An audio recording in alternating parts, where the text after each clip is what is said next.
क्या भारत के प्रधानमंत्री नरेंद्र मोदी 19 दिसंबर को इस्तीफा देने जा रहे हैं? क्या भारत को जल्द ही एक नया प्रधानमंत्री मिलने जा रहा है? वैसे मुझे दूर दूर तक दिखाई नहीं दे रहा है कि जब तक प्रधानमंत्री नरेंद्र मोदी हैं उनकी कुर्सी पर कोई दूसरा शख्स बैठ पाएगा। फिलहाल प्रधानमंत्री नरेंद्र मोदी अभी देश के अंदर भी नहीं है। 4 दिन के दौरे पर वो जॉर्डन, ओमान और इथियोपिया गए हुए हैं। 4 दिन में 3 देशों का दौरा करेंगे। एनर्जी बहुत ज्यादा है मोदी जी के अंदर, इसीलिए तो कुर्सी उनकी कोई छुड़वा नहीं सकता। फिलहाल ये बातें आती कहां से हैं? दरअसल ऐसी सारी बातें विपक्षी नेताओं की तरफ से फैलाई जाती हैं और विपक्षी नेता जो ऐसी बातें करते हैं उनकी बातों को सुनने के बाद उनके जो सपोर्टर होते हैं वो कहीं ना कहीं भ्रम में जीना शुरू कर देते हैं। अपने नेताओं की बातें सुनने के बाद अंदर अंदर कहीं ना कहीं झूठी खुशी महसूस करना शुरू कर देते हैं कि हमारे नेताजी बीजेपी को लेकर और प्रधानमंत्री नरेंद्र मोदी जी को लेकर ऐसी जो बातें कह रहे हैं, लगता है कि 19 दिसंबर को कुर्सी चली जाएगी। मेरे दोस्तों, ये सारी की सारी काल्पनिक और बनावटी बातें हैं। इतना तो आप भी जानते हैं। अब ये मत सोचने लगना कि फराज मलिक को बीजेपी ने बहुत पैसा दे दिया इसलिए प्रधानमंत्री नरेंद्र मोदी की तारीफ कर रहा है।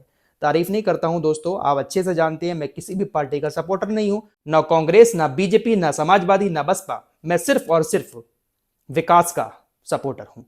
चाहे फिर वो किसी भी पार्टी का नेता हो, अगर अपने एरिया में अच्छा काम करता है मैं उसका सपोर्टर हूं। अभी ये 19 दिसंबर वाली बात आई कहां से? दरअसल कांग्रेस के एक बहुत सीनियर लीडर हैं जो महाराष्ट्र के मुख्यमंत्री भी रह चुके हैं, पृथ्वीराज चौहान।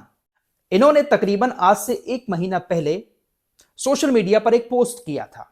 इन्होंने कहा कि भारत का प्रधानमंत्री कोई मराठी मानुष बन सकता है। इन्होंने कहा कि 1 महीने के अंदर कोई मराठी मानुष भारत का प्रधानमंत्री बन सकता है। अगर कोई महाराष्ट्र का प्रधानमंत्री बनता है तो वर्तमान प्रधानमंत्री को अपना इस्तीफा देना पड़ेगा। कांग्रेस के सीनियर लीडर ने यह बात तकरीबन 1 महीना पहले बोली थी। अब ये जो शनिवार गुजरा है, इस शनिवार को पिपरी चिंचवड़ में एक कार्यक्रम को ये संबोधित कर रहे थे, तो इन्होंने वहां पर इस बारे में कुछ बात की। इन्होंने कहा कि देखिए, जब मैंने ये बात बोली थी तो बहुत सारे लोगों ने मुझसे कांटेक्ट किया कि आप ये किस बेस पर बोल रहे हैं कि 1 महीने बाद प्रधानमंत्री बदल जाएगा, 19 दिसंबर को लगभग कोई नया प्रधानमंत्री देश का बन सकता है। यह बात आपने किस बेस पर बोली थी, जरा क्लियर तो करें। नेताजी ने कहा कि देखिए, इस वक्त दुनिया में बहुत सारे घटनाक्रम हो रहे हैं जो अजीबोगरीब हैं।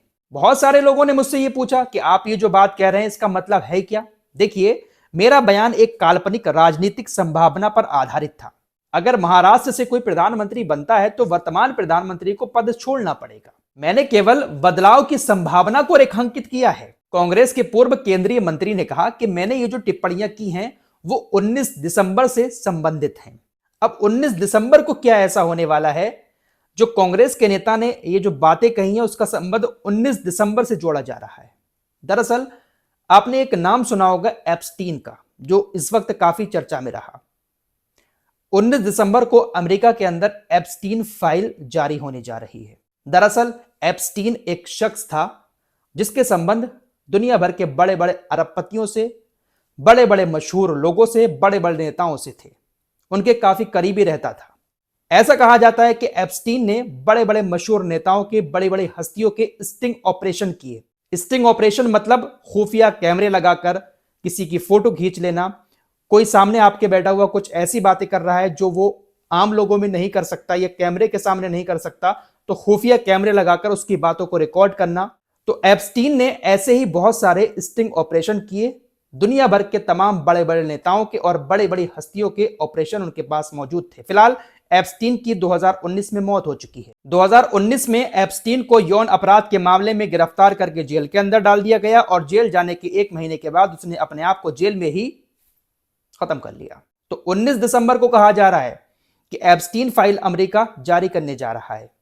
अब जब एप्स्टीन फाइल जारी होगी तो उसमें जो भी स्टिंग ऑपरेशन दुनिया भर के नेताओं के होंगे वो शायद दुनिया के सामने आ सकते हैं। तो कांग्रेस के नेताजी ने कहा कि मैंने जो टिप्पणियां की हैं वो इसी से संबंधित हैं, क्योंकि बहुत सारे दुनिया भर के नेताओं के फोटोज सोशल मीडिया पर पहले ही आ चुके हैं और हो सकता है कि ये जो 19 दिसंबर को एप्स्टीन फाइल जारी होगी इसका संबंध कहीं ना कहीं हमारे देश की राजनीति से भी हो, हमारे देश की राजनीति पर भी असर पड़े। अगर हमारे देश की राजनीति पर असर पड़ता है तो हमारे यहां पर भी बड़े बदलाव हो सकते हैं। तो इन्हीं सारी चीजों को देखते हुए मैंने ये बातें बोली थी, क्योंकि दुनिया भर में इस वक्त बड़ा अजीबोगरीब घटनाएं हो रही हैं। सोशल मीडिया पर बहुत सारी बातें वायरल भी होती रहती हैं। तो हो सकता है कि इसका असर हमारे देश की राजनीति पर भी पड़े। महाराष्ट्र से अगर कोई आता है प्रधानमंत्री तो वर्तमान प्रधानमंत्री को पद छोड़ना पड़ेगा। तो ये बातें जो है वो विपक्षी नेताओं की तरफ से ऐसी कही जाती हैं, जिसको सुनने के बाद जो सपोर्टर होते हैं उस पार्टी के, वो कहीं ना कहीं खुश होना शुरू कर देते हैं, लेकिन बाद में ये बात सिरे से झूठी निकलती है। ऐसा कुछ भी नहीं होता है।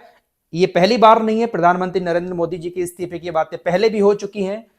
जब भी चुनाव आता है लोकसभा का, यही कहा जाता है कि इस बार ये प्रधानमंत्री नहीं बनेंगे, लेकिन शपथ वही लेते हैं। ये बात आप सभी लोग अच्छे से जानते हैं कि जब तक प्रधानमंत्री नरेंद्र मोदी जी का चेहरा सामने है, कुर्सी पर बीजेपी शायद किसी को नहीं बिठाएगी, क्योंकि एक बड़े चेहरे हैं प्रधानमंत्री नरेंद्र मोदी बीजेपी के। और इस वक्त जिस तरह का माहौल है बना हुआ पूरे देश के अंदर, कहीं पर भी चुनाव होता है विधानसभा का, लोकसभा चुनाव में देख सकते हैं आप, कहीं पर भी चुनाव हो, जीतती बीजेपी ही है। अब वो चाहे जैसे भी जीतती हो, विपक्षी पार्टियां जीत पर आरोप लगाती हैं कि वोट काट लेते हैं ये लोग, या ईवीएम में गड़बड़ी कर देते हैं, या फिर पूरा जन समर्थन ही बीजेपी को पड़ जाता है। फिलहाल जीतती बीजेपी ही है। और अभी जिस तरह के हालात हैं, प्रधानमंत्री की कुर्सी पर शायद विपक्षी नेता कोई जल्दी नहीं बैठ पाएगा। ये बात हकीकत है और इस बात को आपको एक्सेप्ट करना भी पड़ेगा। फिलहाल ये 19 दिसंबर वाली बात बहुत ज्यादा चल रही है सोशल मीडिया पर। बड़े बड़े मीडिया चैनल, बड़े बड़े यूट्यूबर, पत्रकार इस पर वीडियो बना रहे हैं।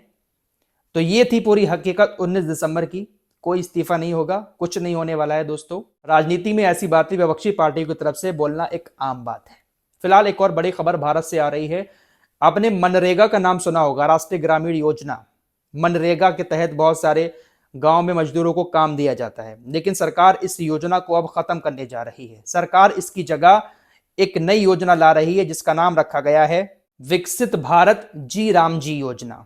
विकसित भारत जी राम जी 2025। इस विधेयक को संसद में पेश किया गया था, कॉपी दी गई थी, और मनरेगा की जगह अब ये योजना गांव गांव में चलाई जाएगी। फिलहाल बिजली को लेकर मैं आप लोगों को अपडेट पहले भी दे चुका हूं। उत्तर प्रदेश के जो लोग हैं, बिजली बिल राहत योजना अभी चल रही है। जिन लोगों के ऊपर भी बिल बकाया है, जल्द से जल्द जमा कर दें। आपके ऊपर अगर 10,000 रुपए का बिल है तो आपको 25% की छूट मिल जाएगी, और जो ब्याज है वो पूरा माफ हो जाएगा। या ज्यादा भी बिल है आपका, 5,000, 10,000, 50,000 या 1,00,000, जितना भी बिल है, 25% माफ होगा इस दिसंबर के महीने में, और 100% ब्याज माफ हो रहा है। जल्द से जल्द जमा कर दें।